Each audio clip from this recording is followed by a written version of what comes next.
Welcome to the show. Well, the process of layering metallic paints can really add some interesting effects to your crafts. And here to share some of her terrific painting techniques is the author of The Art of Painted Furniture, Anita Rosenberg, and welcome to the show, Anita. Thank you, Carol. I'm thrilled to be here. Well, we're delighted, and my goodness, especially when you brought such nice, pretty things to put on our set. I see you have been painting candlesticks and wastebaskets and lampshades and canisters. And that's what we're doing today, right? Right. We're going to do some really groovy canisters. I think it'll be really neat. Wow, who would guess that's a canister to hold a flower? Well, what's kind of interesting that I started doing was I started painting on ceramic pieces. I'm not a ceramicist, so I really don't know how to do ceramics and fire them, but I loved all the shapes. So I picked up these canisters one day, and I just painted with acrylic paints, and anyone can do it, and it's really fun. Now, you pick these up at like a discount store, or what? Well, you would go to any of your local, every neighborhood has one of those paint-your-own kind of ceramic studios, and also there's a million ceramic studios. Every town has ceramic studios. Oh, okay, and so it's at the ceramic store you buy it, not on the finished market. Right, in a ceramic store. And what I do is I make sure that it's bisque fired, but I make sure it's glazed on the inside, it's waterproof on the inside, and it's food safe, because these canisters are for holding different kinds of foods in your kitchen.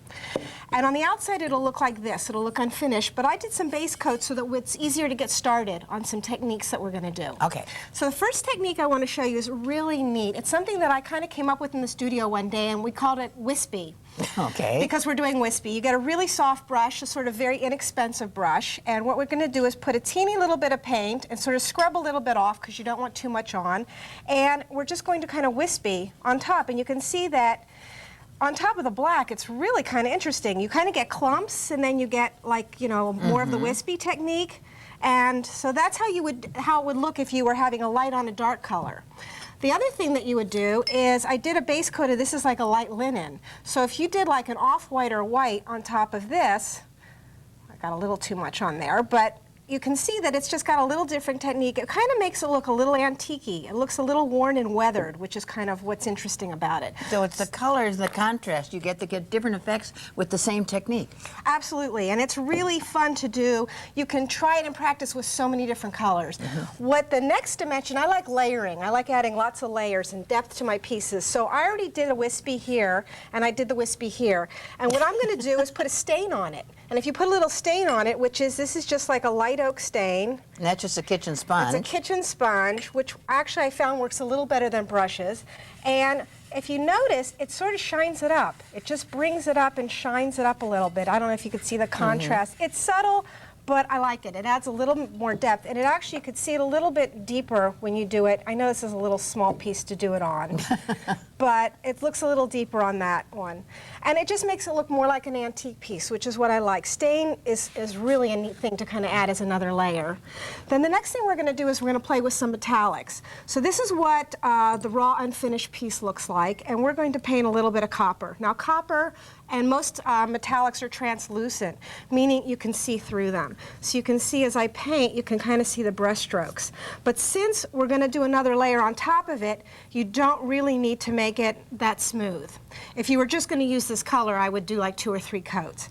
But since you're not, I'm not going to do that. So that would be the base coat on that. Then what I'm going to show you how to do is, here's one right here. You want me to take that one out of your way here? Yeah, I'll just move this. Oh, gosh. Yeah. All right, we'll move this over a little bit there. So this is one I already did. But what's really interesting is if you put like an antique silver or pewter on top of it, all of a sudden you have a very different color. It sort of almost has a purple tint to it. Well, it really does. That's interesting. So it's the nice idea of layering metallics that are translucent, other metallics.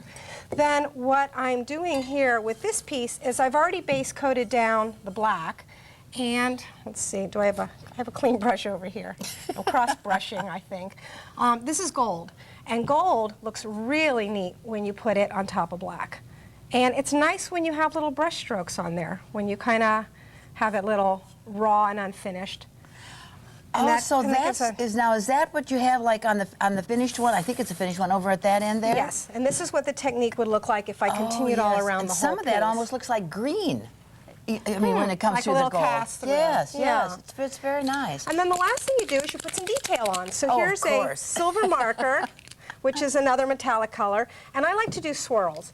And you sort of start round and you go in little swirls and you put them all around the whole piece in a pattern. And on the knob, you would put like little dots. And let's take a look And at that's the how you'd finished one, finish it off. where you've got the little dots on the knob here and all the little swirls.